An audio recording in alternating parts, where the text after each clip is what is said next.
the that is uh, in forward bias and reverse bias. So these are the some terms we have learned for the study of VI characteristics. So you can see there here certain definitions. You have some idea about that one. So what is breakdown voltage? So breakdown voltage and knee voltage or cutoff voltage, maximum forward current, peak inverse voltage, and maximum power rating. Okay, so let me explain what is this. The breakdown voltage we have learned in the reverse bias condition. So it is a minimum voltage at which PN junction breaks down with a sudden rise in reverse current that we have observed in the reverse bias condition. Okay, so we call it as a breakdown voltage, right? And coming to the knee voltage or cutoff voltage, so it is a forward voltage at which the current through the junction starts to increase rapidly.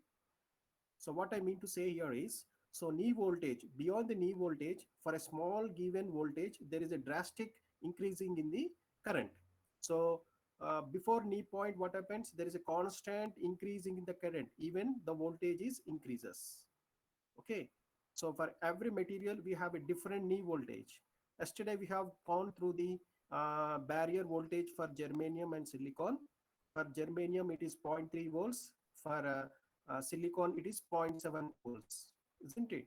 So beyond that, for a small change in voltage, there is a greater increasing in the current, right? Then coming to the maximum forward current here.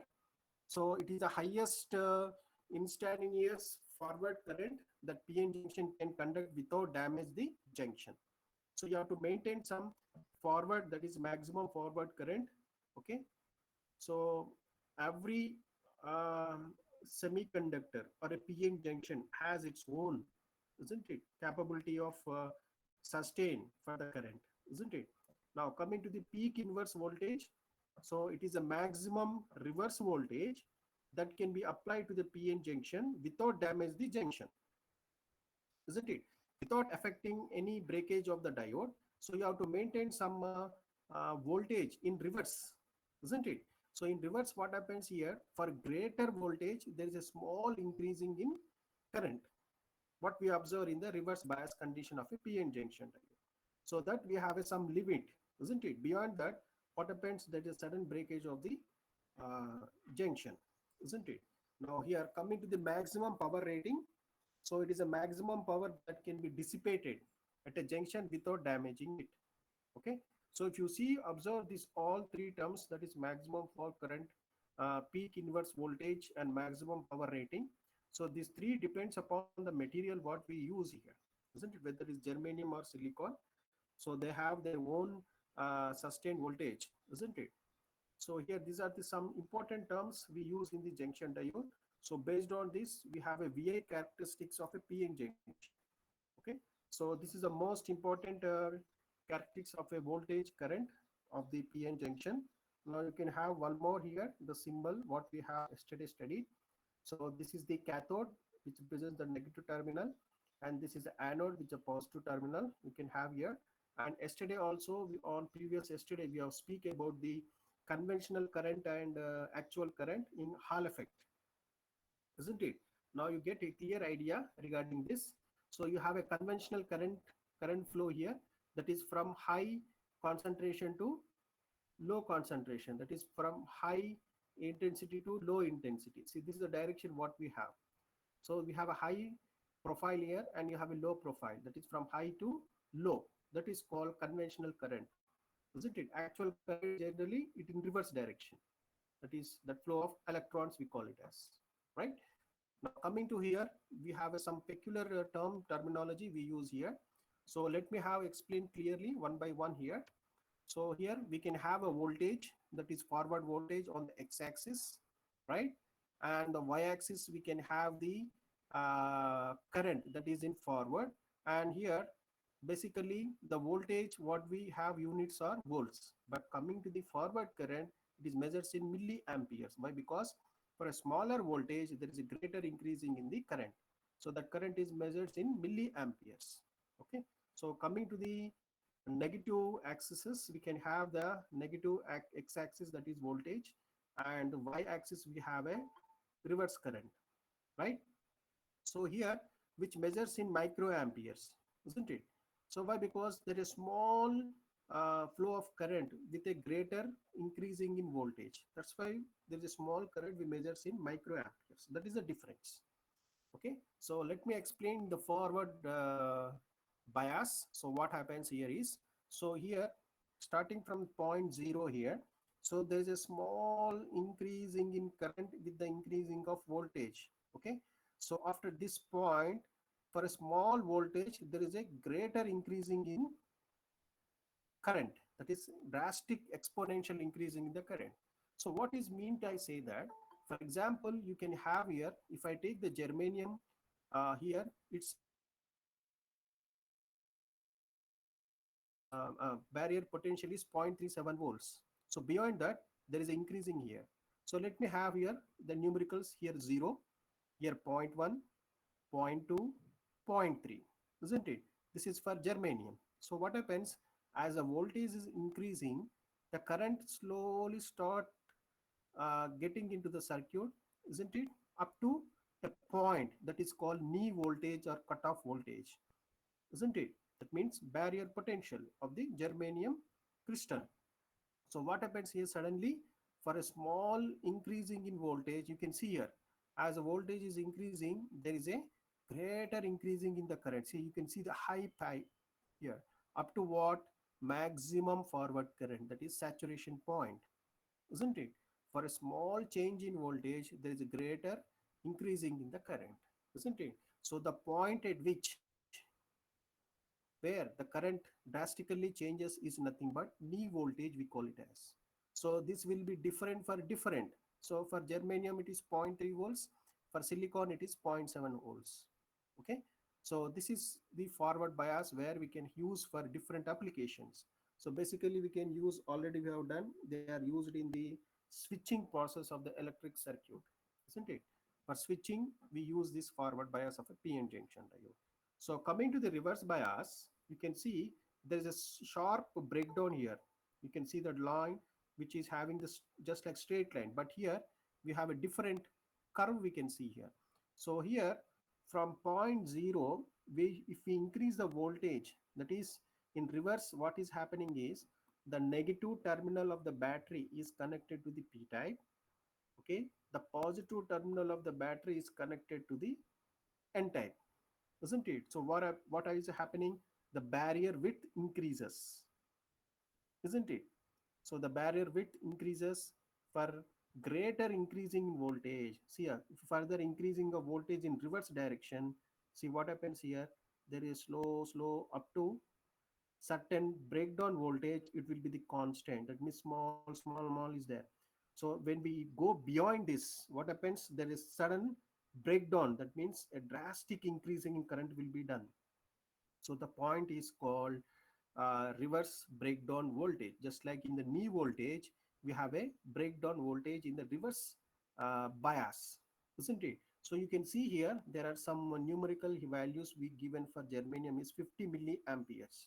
At 50 milliamperes, there is a reverse breakdown voltage for germanium, and further beyond increasing in that, there is a sudden increasing in the current here. Drastic change, sudden changes that one. Okay, so similarly for silicon we have a 20 milliamperes, isn't it? So we measures in milliamperes of this one, right? So by, because greater voltage, you can see how much voltage you are increasing. This is 0 point 0.1, 0.2, 0.3, 0.4, 0.5, 0.6, up to more than 1, isn't it? So there, what, there is a sudden increasing in the current itself. So that is called Zener breakdown or avalanche region, we call it as. So this is the most property where we use for Zener regulation. That means voltage, for regulation of voltage or stabilizing the voltage. Okay, we use this reverse bias condition. So based on this Zener breakdown or reverse breakdown voltage, we have fabricated a device that is called Zener diode. Okay, so Zener diode works in only reverse bias. So because of this peculiar property, we use as a voltage regulator, isn't it? So here, this is about the VA characteristics of PN junction diode. Okay, so because of this, you can understand this is called breakdown or avalanche region. Now here, let us go for the Zener diode. Just what is a reverse bias of the PN junction? So we have another device which is called Zener diode, right? So in the Zener diode, so let me explain some important properties of here. So here, Zener diode is prepared due to heavily doped of p-type and n-type semiconductors. So what happened here? The positive terminal of the battery is connected to n-type, isn't it? And n-type terminal of the battery is connected to the p-type. So what is happening?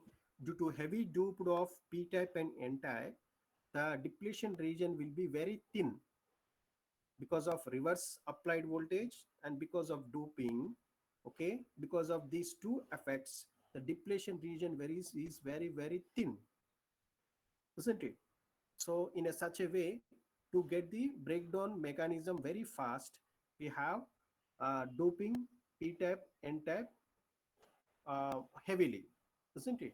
Now here, when you connect this here in forward bias, the Zener diode acts as the same PN junction what we said in the forward. Why? Because see here, we call Zener diode when the PN junction diode is connected only in reverse bias, isn't it? The forward bias will be the same. The forward bias will be same for the PN junction or Zener diode. But because of this reverse mechanism, we consider it is a Zener diode, isn't it? So what is here is, so you can see the symbol of the Zener diode. You can see this is the anode, this is a positive terminal, and this is the cathode, which is negative terminal. You can see here. So the difference between the junction, PN junction and Zener diode is just we have a extra arrow marks here like this, isn't it? Bended one, right? So in PN junction, we don't have this one. Just we have a line, isn't it? So coming to here, so when we connect the Zener diode to the circuit, right? So you can have the depletion region here where it is thin. Why? Because the positive terminal is connected to n-type and negative terminal is connected to p-type. So because of opposite charges, so the depletion region will be thin and plus doping of p-type and n-type heavily. Okay, right? Now, so what are the characteristics of Zener diode, isn't it? So let us have the characteristics of Zener diode. So here the same will be here for the just forward bias and forward current. But one of the most important, you can see here, the units will be changed. See here, in forward current it is milliamperes, but in Zener diode in reverse also we have milliamperes. That is the difference, right? In PN junction we have microamperes, here milliamperes. That is the difference, isn't it? So here we can see here, so in reverse bias, as the voltage is increased, we can see two breakdowns here. One is Zener breakdown, one is avalanche breakdown. Both breakdowns we have here.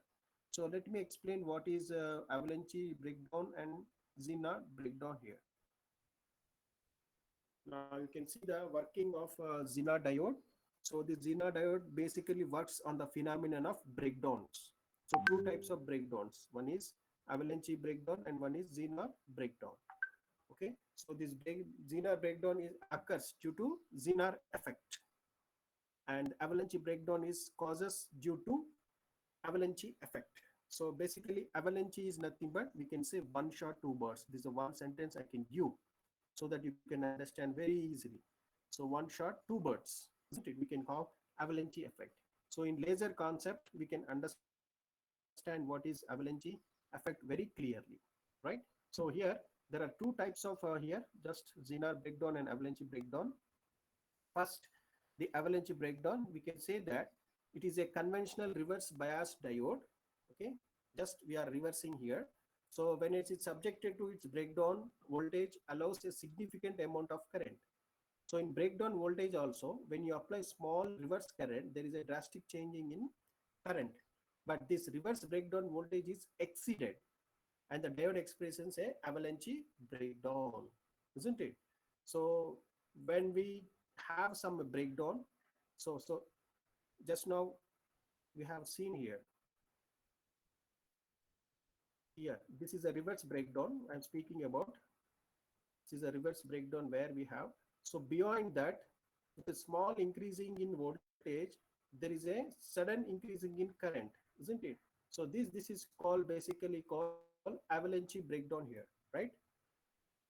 So this is called avalanche breakdown. What we are saying that one. So here, when we increase the voltage through Zener in reverse bias mode, first current increases uniformly, that we know, but after it reaches the breakdown state, the current increases massively, isn't it? For a small increase, the change is sharper in Zener than the normal diode. So here, because of this breakdown, we call it as a avalanche breakdown, right? Then coming to the Zener breakdown. So this Zener breakdown is due to some, we can have to protect the what is that diode from the damage. So how we damage here is, here basically the Zener breakdown mainly occurs because of high electric field. What it means high electric field? You're applying more voltage. The more volt, if you apply more voltage, there is a high increasing in the electric field. So when this high electric field is applied across the PN junction, the electrons starts flowing across the PN junction, so expands a little current in the reverse bias, that you already know. Because of minority charge carriers, this current exists, isn't it? Right? So here, when the electron moves enhanced behind the diode rating capacity, the avalanche breakdown will occur to break the junction. Okay, so that means more electrons beyond the diode rating capacity increases. So because of that, what happens? The avalanche breakdown will occur to break the junction. So here, therefore, the flow of current in the diode is incomplete and the diode will not damage the PN junction. However, the avalanche breakdown will damage the junction. To protect that, we use the Zener breakdown. So basically, there is small difference between the Zener breakdown and avalanche breakdown. So it is very easy to understand the concept. Okay. So in next slide, you can have a clear idea. So what are the causes of the breakdown? Whether it is a Zener breakdown or avalanche breakdown. So we can see here, the Zener effect is dominate in a voltage up to 5.6 volts, and avalanche effect takes over about that one. That means beyond 5.6, the avalanche effects come into existence. Here, here both are similar effects, but the difference is the Zener effect is a quantum phenomenon, whereas the avalanche is the movement of electrons in the valence band, like a in any electric current, isn't it? So avalanche plays an important role here, right? So here, avalanche effect also allows large current through the diode than the Zener effect. That means avalanche, you can see the VI characteristics of that one, right? See here, the first is Zener breakdown, okay? So here, up to certain voltage, it can use the Zener diode. Beyond that, that means excess 5.6, just now we seen now, beyond that one, the avalanche breakdown occurs here. That is at greater reverse voltage, this avalanche breakdown occurs and there is a damage for the uh, diode, isn't it? Okay, so we have so many applications based on these two mechanisms, right? Okay. Now, so what is the difference between the Zener and the avalanche breakdown? What is the what we have here is, so here the doping of Zener is heavily, whereas the avalanche is low. Just now we said na, so heavily duped because of that Zener effect. And the reverse potential of the Zener is low, whereas the avalanche is high. The temperature coefficient of Zener is negative, whereas avalanche is positive. Then ionization of the Zener is due to electrical field. So whereas for avalanche, it is due to collision. So we can have the difference between the Zener and the avalanche breakdowns based on four parameters. One is doping, and the second one is reverse potential, third one is the temperature, and the fourth one is ionization, isn't it? So comparing both with the four parameters, you can have the clear idea of this Zener and avalanche breakdown, right? So coming to the applications of a Zener diode, okay. So we have three applications I have pointed out. Okay, there are so many applications. So we don't want to go in detail about that one, right? So here the first one is Zener diode as a voltage regulator, isn't it? The second one is as a over voltage protect. How you protect the over voltage, isn't it? And where we use for your refrigerators or television sets, we use the stabilizers for ACs also. So to control the voltage. So basically we use in that Zener diode, isn't it? And the other one we can use for clipping circuits. That is conversion of AC waveforms, isn't it? That we have a pulse in time, right? So let me explain the how the voltage regulator works here. Simple sentence. Here the Zener diode is connected parallel to the load, isn't it? Isn't it? Do not exceed the voltage in the reverse bias, isn't it? That means uh, once the Zener diode exceeds knee voltage, the voltage across the load will becomes constant. That means based on knee voltage, this diode controls or regulates the voltage in the circuit to become constant flow in the circuit, isn't it? Because of this property we has a voltage regulator, isn't it? Then coming to the overprotection, that is over voltage protection, when the input voltage is higher than the Zener breakdown voltage, isn't it? Then voltage crosses the resistor, drops, resulting in the short circuit, isn't it? If the voltage is greater than break-even voltage, there is a damage of the circuit, isn't it? So this can be avoided by using Zener diode. It can controls, regulates, stabilizes. Three properties it can do. Okay, right? So coming to the flip just now circuits. So we use the waveform for the AC, that is alternating current, isn't it? So we have a waveforms. So for flipping circuits, by limiting the parts of either one or both off cycles of a AC waveform. So this is different to understand the third one. Okay, right? And what are the advantages? So coming to the what are the advantages of the Zener diode? So we can have the following advantages. The most popular we have here that, so because of smaller size, it can be used in the smaller circuits, even in mobile phones or cellular phones, isn't it? So why? Because here, and those are less expensive when compared to other diodes, right? So these diodes can be used for controlling, just now I said the controlling, regulating and stabilizing the voltage in the circuit.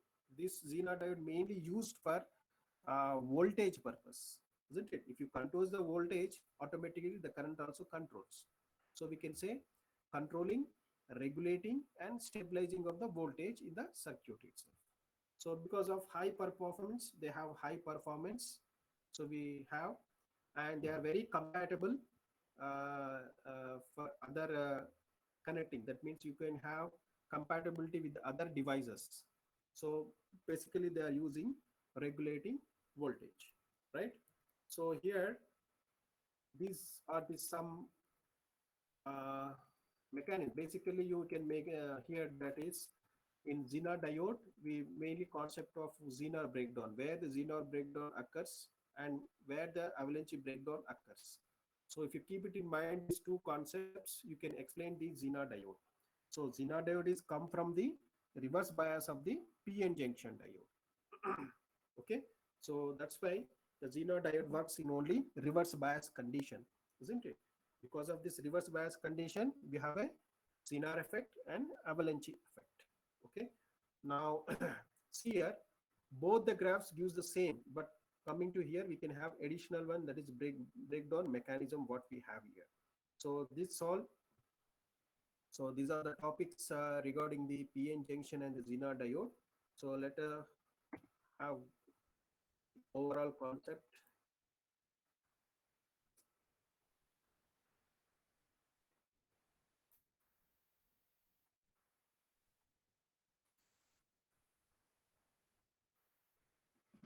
Okay, let us see the content of this one here. So far we have discussed the about the semiconductor physics. These are the topics we have for the syllabus here, right? So in this you have a intrinsic and extrinsic semiconductor. I think everybody received the study material regarding intrinsic and extrinsic semiconductor. Yes, Yes, sir. sir. Okay, Yes, sir. so let's go through that the derivation very carefully. So write once. So writing is not the purpose for sake of exams. So you have some idea, isn't it, regarding that one. So in upcoming your classes, it may be used for different here. So in that also derivation is posted in that one, isn't it? Yes, sir. And coming to the Hall effect, already I have given what is Hall effect phenomenon. So how can you distinguish between N-type, P-type semiconductor? And you are also identify which type carriers or can flow in the circuit, and you have done good experiment also, isn't it? So I have given up to Hall effect, isn't it? So coming to PN junction, yesterday what we have discussed about the working principle, energy band diagram and IV characteristics. So coming to Zener diode, so these two regarding PN junction and Zener diode. So by today or tomorrow, I will send you the study material to in the Google Classroom. So up to here, we have completed the two units successfully. So here and I'm going to give one assignment, isn't it? So tomorrow, so all of you, you have to attend the assignment. So we allot some marks for that one. So don't be neglect. Don't take second chance, isn't it? So why? Because based on this, we may assess your semester exams also, semester marks also. Why? Because you are not written the first semester exams, isn't it? And this is the what you are entered into second semester, and you are the now in the 50% of syllabus is completed. I think in the next few weeks you may complete. It means almost you are completing the 75% of your first year, isn't it? Right. So here, if the pandemic situation continues, we may have marks can be allotted based on your assignment. So I'm saying we don't neglect the assignments. What the teacher already you have given worksheet also. So few of our neglected that cha pote pony. But based on that worksheet and assignment, we are going to allot the marks. So it may be used to increase your percentage for your semester exams. Just like 10th, isn't it? The 10 students don't have any exams. Based on their assessment, they are allotting the what is grading, isn't it? yes, sir. Same way, in Yes, the sir. same way, in the same way also we may allot that one. So your marks in your hands only. Why? Because you have a vacation from summer holidays from 24th to 29th, almost 8 days, isn't it? Okay, including Sundays. So you can complete the assignment. So I will give the assignment in the classroom questions. So make sure that use only handwriting.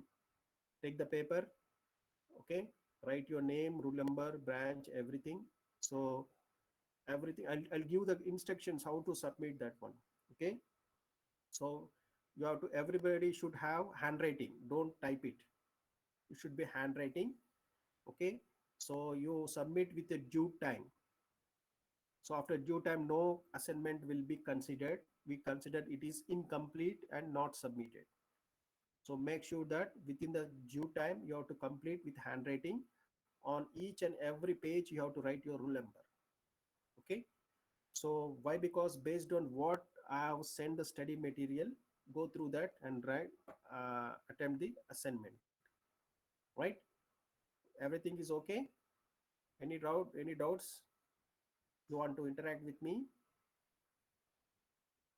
Because after 1 week, again we have to meet on 31st May, isn't it? So I think today is the last class for the physics, okay? And let us take the assignment. So don't uh, go outside, stay home, stay safe, right? And don't trouble your family. Don't go outside. So what the teachers gives, not only physics, maths or anything, PPS. So go through that carefully, right? And let us take the attendance, right?